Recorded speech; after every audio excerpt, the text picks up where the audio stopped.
Yang pertama itu broker yang harus dekat dengan kita. Bagi kita yang pemula, bagi kita yang di Indonesia adalah ya lokalnya itu sendiri, broker yang ada di lokal.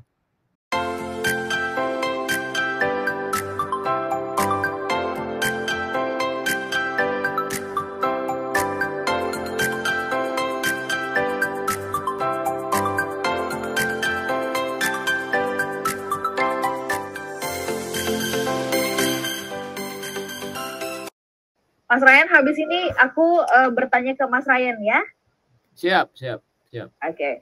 Dan ini kurang lebih iya ya, ini adalah informasi yang setiap jam saya ingat nih di Smart FM kita kasih informasi harga mata uang dan sebagainya begitu ya, Mas Ryan. Itu sebenarnya yang merdegangkan. Kalau begitu apa yang membuat ini, boleh nggak sih aku tanyakan, apa yang membuat ada sebagian orang yang menganggap bahwa kok trading forex sih gitu, itu bukannya nggak boleh ya begitu? Iya, kalau pemahaman, ya sesuatu datang kan dari ketidakpahaman kita sehingga kita muncul ketakutan ya. Kalau misalnya forex itu kan foreign exchange. Foreign exchange itu kan sebenarnya adalah mata uang nilai yang ditukar, yaitu makanya ada exchange-nya kan, pertukaran mata uang ya kan.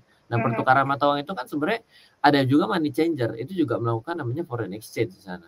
Nah, bedanya antara foreign exchange yang di money changer dengan yang namanya broker forex derivatif seperti yang dilakukan transaksi disebut sebagai broker forex ini, sebenarnya adalah yang terjadi adalah kita tidak membawa pulang dolarnya, tapi kita sebenarnya sedang tanda kutip quote unquote menitipkan uangnya. Kan kita waktu kita beli ke money changer kan beli dolar dong, $1 saya kasih 14.500 uang saya secara fisik, $1 dikirim ke saya. Nah, ini kan berarti terjadi pertukaran secara sebenarnya ya. Nah, namun kan dalam kehidupan kita sehari-hari memangnya berapa banyak sih orang yang melakukan transaksi untuk tukar dolar ataupun tukar mata uang lain, tapi dia itu tapi dia sebenarnya nggak butuh duitnya, hanya karena ingin punya dan juga hanya karena ingin mendapatkan selisih atas kenaikan dan penurunannya. Lebih banyak mana Mbak Ola? Yang butuh beli dolar karena dia mau pergi ke Amerika dan dia di situ mau pakai dolar, atau ada orang dolar lagi murah ya, saya mau tukar dong, beli dolar. Dolar lagi murah, saya mau tukar dong. Tapi secara serta-merta sebenarnya orang itu nggak butuh dolarnya, yang dia butuhkan adalah spot harga murahnya kan. Iya, betul. Dalam transaksi pada broker forex itu sebenarnya kita sedang melakukan pertukaran secara spot tanpa perlu menghadirkan uangnya ditumpuk di atas meja. Oke. Ini boleh aku tanyakan nanti sedikit pengantar sebelum, kalau gitu apa yang perlu diperhatikan dari para broker? Boleh ya Mas Ryan ya? Iya, boleh, siap. Mas Ryan, kita sambung. Mas Adi, saya izin ke Mas Ryan ya, Mas Adi ya. Mas Ryan, kalau tadi Mas Adi mengatakan bahwa ini sebenarnya dalam fase yang lagi bertumbuh loh, berbunga loh forex di Indonesia meskipun sempat tercoreng gitu ya. Nah, itu sebabnya kita perlu berhati-hati kan memilih brokernya. Tetapi sebelum ke broker, ini mungkin banyak yang bertanya-tanya, Mas Ryan sebenarnya forex itu kan tadi perdagangan mata uang, tapi kenapa kok ada yang mengatakan ngapain, nggak boleh gitu ya. Nah ini kan masyarakat jadi bingung gitu kan, sebenarnya ini apa sih, kenapa boleh nggak boleh. Boleh nggak Mas Ryan make it clear gitu, jelaskan supaya kita jadi paham tentang hal ini. Silakan Mas. Ya, yang namanya boleh nggak boleh ini ya tergantung ya kan. Kalau misalnya kita kasih pisau ke anak umur 4 tahun ya nggak boleh gitu ya. Ya, tapi kalau nggak dikasih pisau untuk orang yang jadi koki ya jadi bermasalah juga gitu ya. Nah, jadi boleh nggak boleh itu pasti relatif. Nah, sebenarnya apa yang ingin saya coba sampaikan kepada sahabat dan juga smart listeners ya, bahwa forex gitu ya, dari kata-katanya dulu gitu kan, foreign exchange ya. Berarti foreign exchange adalah biasanya lebih banyak istilah digunakan sebagai pertukaran mata uang. Dalam kehidupan sehari-hari kita sebenarnya hampir tidak bisa kita pungkiri, kita pasti pernah menukar mata uang. Mungkin satu untuk kebutuhan yang baru saja pulang ini dari luar negeri mungkin, itu pasti ada yang namanya perlu pakai mata uang lain bukan rupiah. Kalau misalnya ke Singapura ya Singapura dolar. Kalau pergi kemana ke ringgit Malaysia gitu ya. Lalu mungkin untuk yang mungkin kalau Hong Kong ya Hong Kong dolar gitu kan. Nah, artinya kalau kita pergi bawa rupiah kita ke sana pasti kita nggak diakui. Apalagi bawanya rupiah. Kalau kita bawanya dolar, nah makanya seperti tadi ada 7 mata uang yang biasa sering diperdagangkan. Itu kenapa? Karena itu berlaku sebagai hard currency. Oke. Jadi ini yang diakui secara global ya, Mas. Iya, ibaratnya kalau saya mau tukar yang namanya emas sama besi rongsok, lebih gampang untuk saya tukar pakai emas, orang mau dibayar misalnya kalau boleh ya, meskipun di Indonesia tidak boleh saya bayar selain pakai mata uang rupiah. Saya lebih bisa dibarter dengan emas dibanding saya bilang, saya tukar kamu pakai besi rongsok ya. Lah ya nggak mungkin ada yang mau, sama-sama logam loh. Kan gitu ya. Nah, sekarang ketika kita sudah mengenal nama foreign exchange, sehingga pertukaran mata uang itu ada dolar dan lain sebagainya, dan ternyata kita mungkin untuk dua hal kita perlu dolar. Satu, misal dolar lah ya kita ngomongnya. Satu, karena kita mau pergi ke Amerika, dolar Amerika. Yang kedua mungkin karena ada mau kirim uang karena ada anaknya yang sekolah di Amerika. Oke. Nah, pertanyaannya sekarang, ada nggak orang yang tidak mau pergi dan juga tidak punya anak di Amerika plus simpenan? Siapa tahu simpenan yang lain kan kita nggak tahu yang lainnya. Itu nggak jalan-jalan juga. Iya, nggak jalan-jalan, tapi tetap punya dolar. Oh iya Mas Ryan, karena dolar lagi murah. Aha, nyampe sini kita tiba-tiba sampai, berarti ada orang yang membeli, sebenarnya dia nggak perlu fisiknya. Iya dong. Kenapa? Loh ya saya cuma perlu itu karena harganya lagi murah. Lagi murah. Dan kalau mahal saya jual. Tapi bedanya kalau saya pergi ke Amerika, ya saya perlu fisik uangnya karena dipakai di sana, benar nggak? Nah, jadi kira-kira pertanyaannya, lebih banyak orang yang perlu fisiknya atau lebih banyak orang yang melakukan transaksi mata uang tanpa perlu menghadirkan fisiknya? Tampaknya lebih banyak yang tidak membutuhkan fisik ya. Iya, karena mungkin satu hanya untuk investasi saja. Betul. Mungkin hanya untuk dagang jangka pendek saja, murah kalau nanti naik 200 perak saya jual gitu. Atau yang mau coba-coba ya kan, saya pengen lo kalau punya dolar kelihatan keren ya kan, one step ahead menjadi orang Amerika misal begitu ya.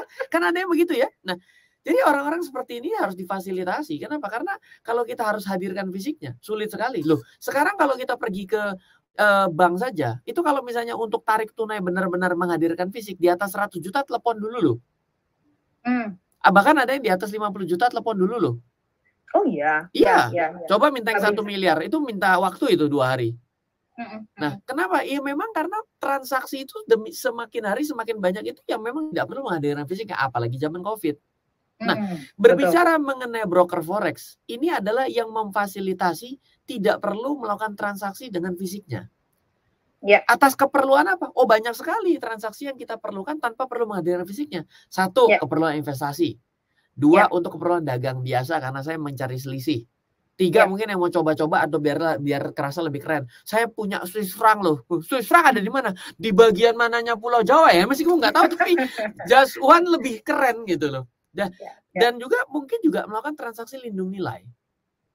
Nah, jadi broker forex itu sebenarnya memfasilitasi yang mana transaksi perdagangan mata uang tanpa perlu kita menukar secara langsung untuk menghadirkan mata uangnya sendiri. Oke, jadi posisi atau keberadaan broker ini begitu ya Mas Ryan dan juga Mas Adi, ini lebih dari sekedar yang kalau orang tuh mengistilahkan kan itu sama dengan makelar ya, itu nggak seperti itu halnya, karena tadi Mas Ryan sampaikan ada beberapa poin-poin yang ya ini bukan cuma sekedar soal selisih harga atau selisih yang didapatkan, kira-kira gitu ya Mas Ryan ya? Lah iya, coba sekarang gini ya, coba kita bilang namanya makelar, calo, sama broker, sama agen. Ini semua kepake loh di properti. Yes. Iya loh. Sekarang kalau kita kan, sekarang kenapa ada orang yang lebih suka disebut sebagai agen? Advisor boleh dibilang. Kenapa? Karena ternyata dengan mengganti kata-kata itu, ternyata pelayanan-pelayanan yang dilakukan itu berbeda. Bukan hanya bicara mengenai cari untung. Yang penting saya untung, kamu mana urus. Ya kan? Tapi kita memberikan suatu layanan yang baik. Nah, demikian juga dengan broker forex, maka karena memang secara kata-katanya itu memang secara umum digunakan brokerage gitu ya. Dalam industri keuangan namanya disebut dengan brokerage makanya. Maka sebagai broker ini ada broker yang juga laganya ngomong broker padahal kayak maklar. Ada yang broker laganya seperti calo doang. Ada yang broker memang tukang tipu yang akhirnya mencoreng industri keuangan ini sendiri seperti yang tadi Adi kemukakan gitu ya. Ataupun memang yang broker yang memang benar acting sebagai broker yang firm, yang oke sekali, yang memang ingin transaksi keuangan untuk lintas mata uang yang kita lakukan ini itu berjalan dengan baik dan proper sehingga win-win terjadi. Kan bisnis seperti itu toh. Betul. Karena saya sebagai trader artinya perlu ada yang menghubungkan, perlu ada yang menjembatani gitu ya. Kalau gitu, kalau kita anggap bahwa broker ini lebih dari sekedar ya tadi makelar, karena dia juga menjembatani, juga menjadi advisor gitu ya, karena juga menjelaskan, memberikan advice. ada nggak cirinya atau tandanya atau indikatornya yang perlu diperhatikan oleh para trader dalam memilih broker yang tepat? Atau broker yang tepat itu harusnya memenuhi apa sih, Mas Ryan? Monggo. Ya, yang pertama ini ya sama gini ya, kalau kita bicara adalah, ada tahu namanya pawn shop? Mbak Ola tahu pawn shop? Enggak. Nah, tiba-tiba bingung. Iya. Tiba-tiba bingung. Itu tuh kan tempat gadai. Pawn shop. Namanya keren gak? Iya, pawn shop. Saya pertama kali tahu istilah itu adalah ketika saya ke Singapura ke Mustafa, tiba-tiba dikira pawn shop. Pawn ini kok seperti tempat jual makanan anjing, tapi kok kayaknya bukan jual makanan anjing. Pawn kan gitu-gitu. Ini salah, ternyata begitu. Oh, tempat gadai gitu saya kira.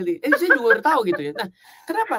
Kan dengan kita itu tidak menggunakan bahasa-bahasa yang lokal, membuat kita itu kadang-kadang sesuatu yang kita mengerti jadi nggak ngerti. Oh, gadai toh kan gitu ya. Nah, oleh karena itu sama dengan kita berbicara mengenai broker forex.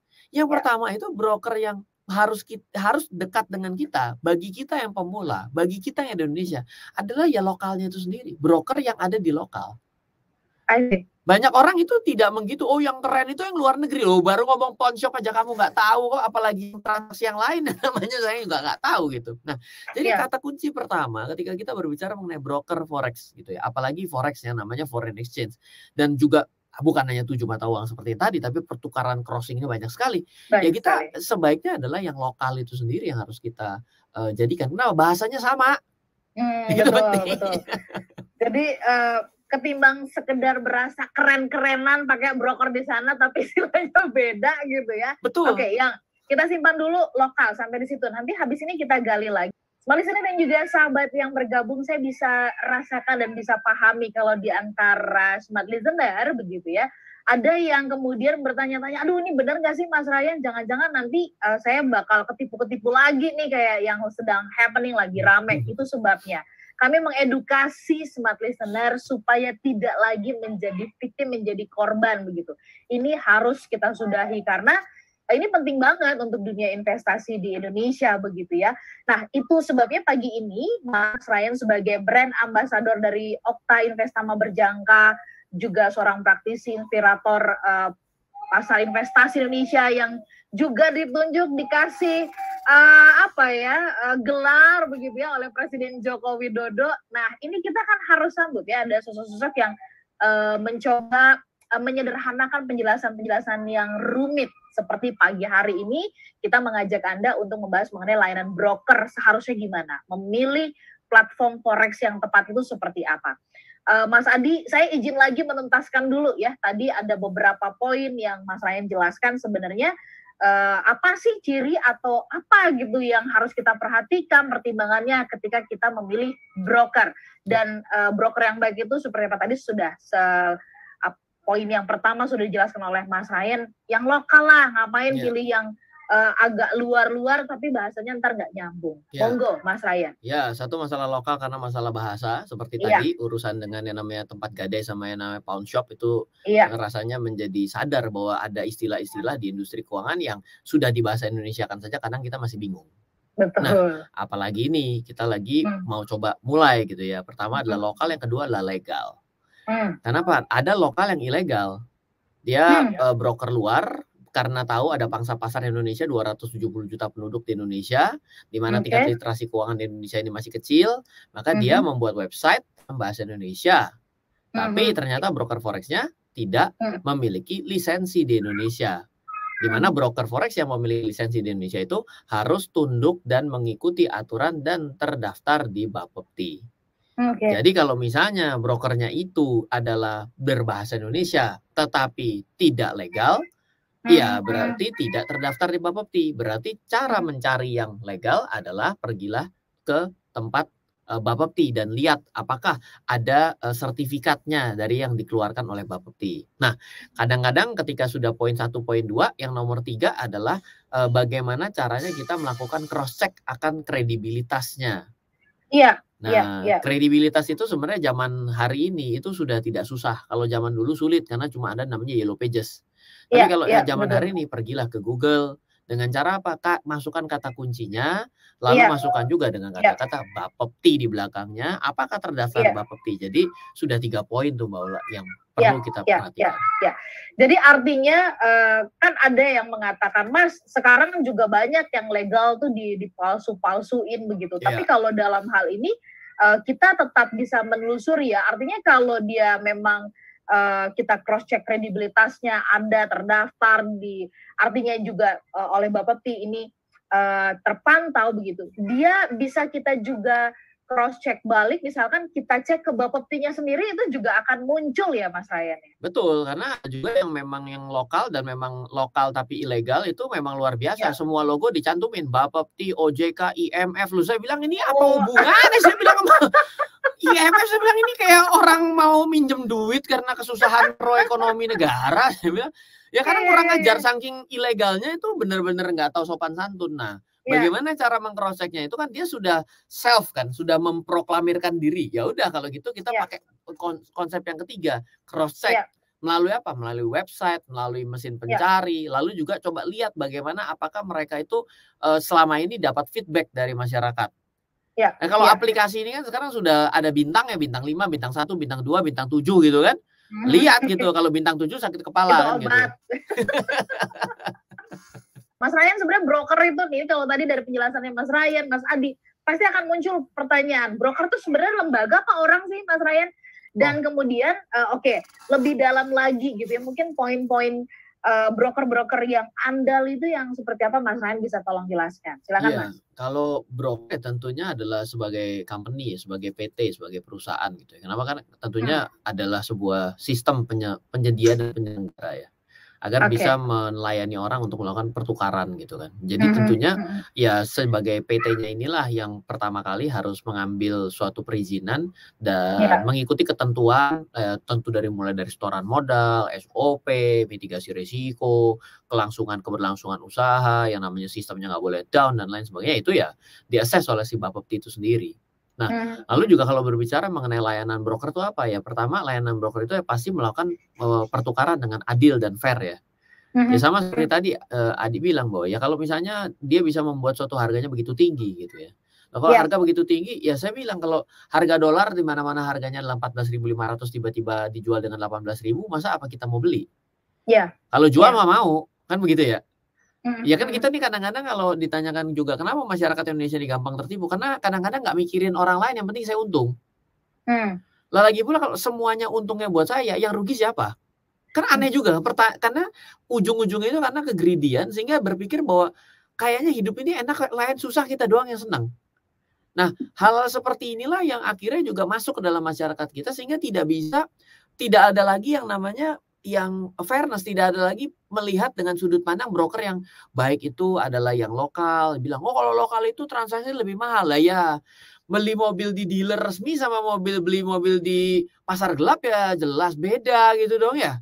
Tapi kalau di pasar gelap ya besok ya begitu nyampe rumah ya onderdilnya lepas semua gitu.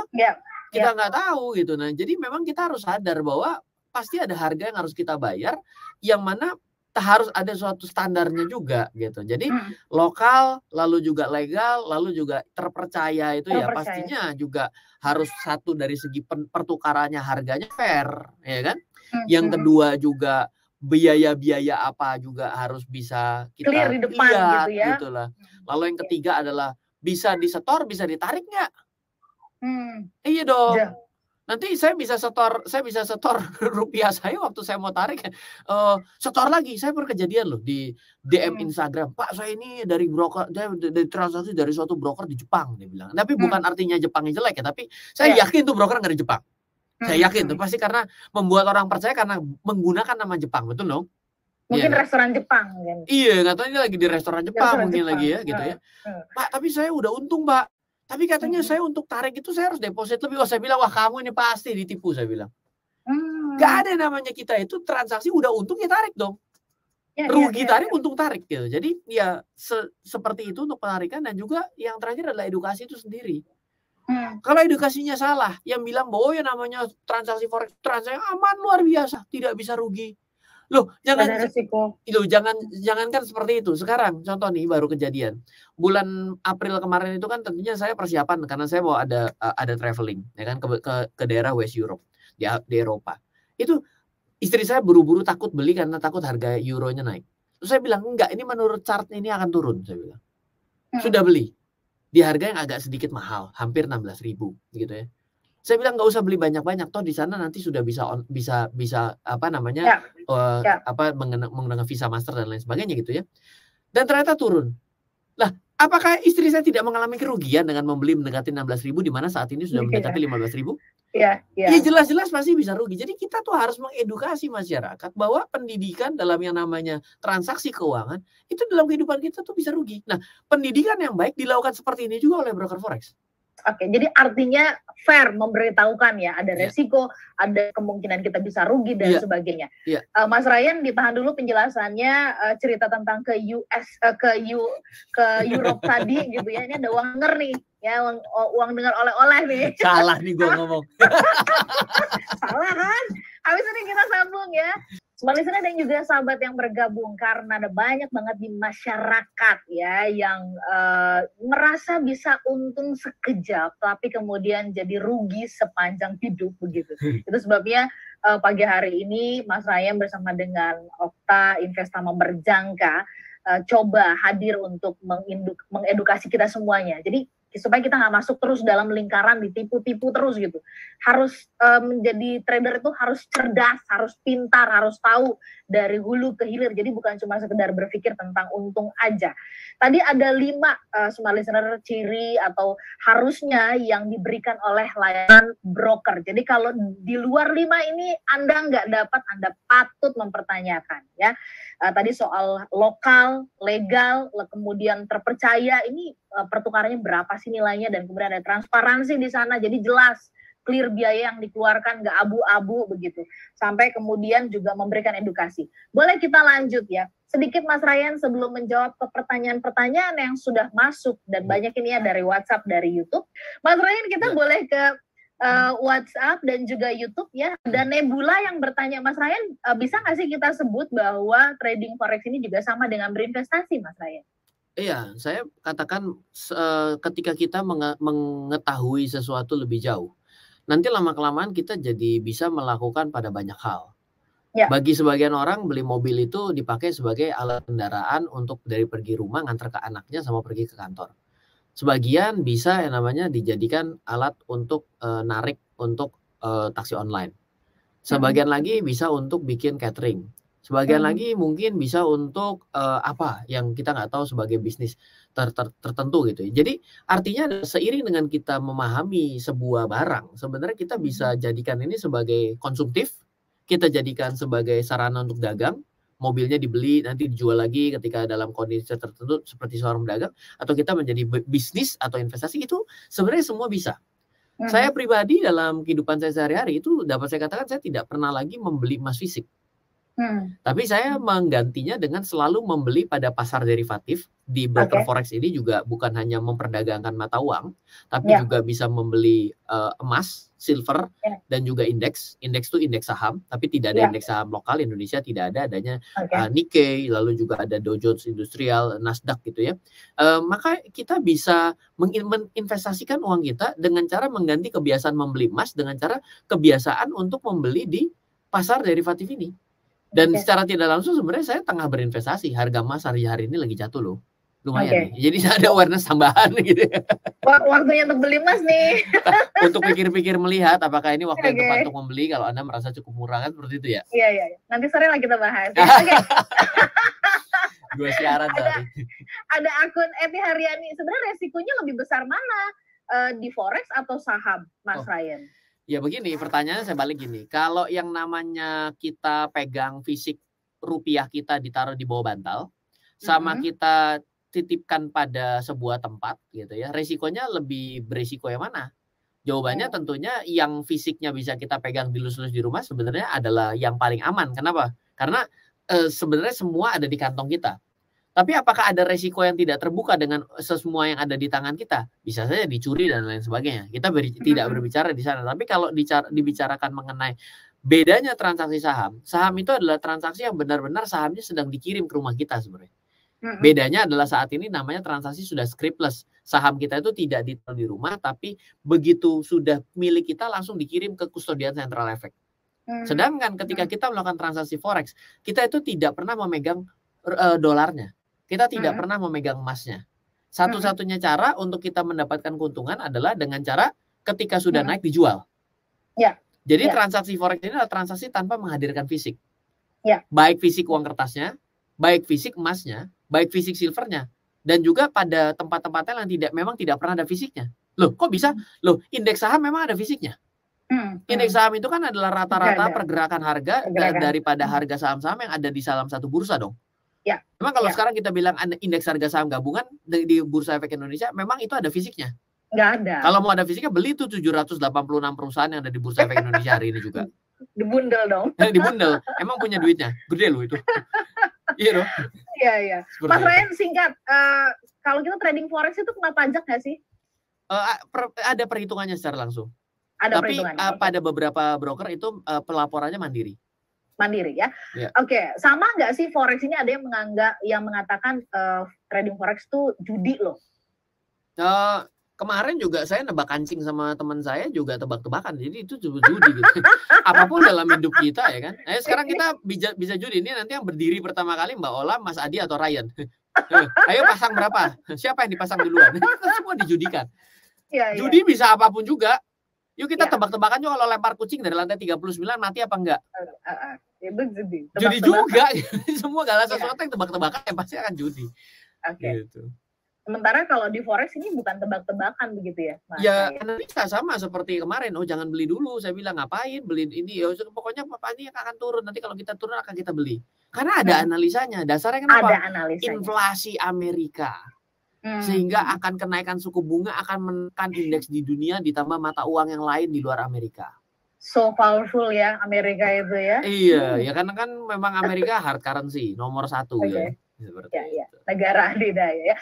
Oke, kita akan tutup perbincangan kita. Apa saran dari Mas Ryan dan juga Mas Adi kepada para trader pemula ya, supaya mereka juga bisa menikmati pada akhirnya untung ya, tapi juga menikmati proses. Tadi karena soalnya Mas Ryan sebut-sebut ya juga ada rugi-ruginya loh, mesti sadar tentang hal ini. Silakan Mas Ryan. Saya oke baik.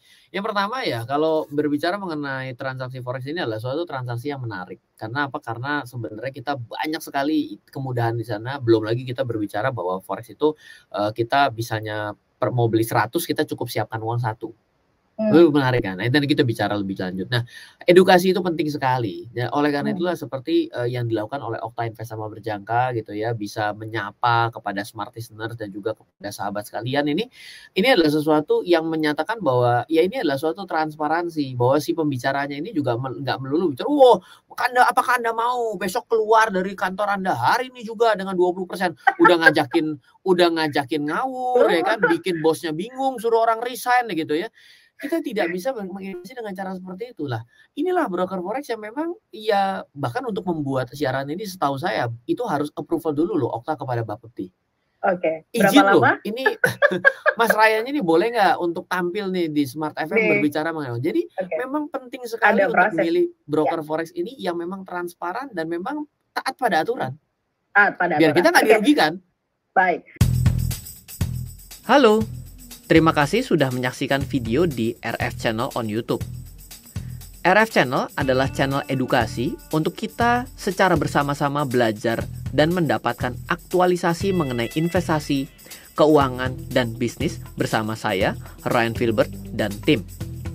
Add nomor WhatsApp saya di 0895 07 08 0789 0895 07 08 0789. Download aplikasi MyRF di Android atau iOS untuk mendapatkan artikel dan tema-tema khusus mengenai edukasi investasi, keuangan, dan bisnis pada aplikasi MyRF sekarang juga.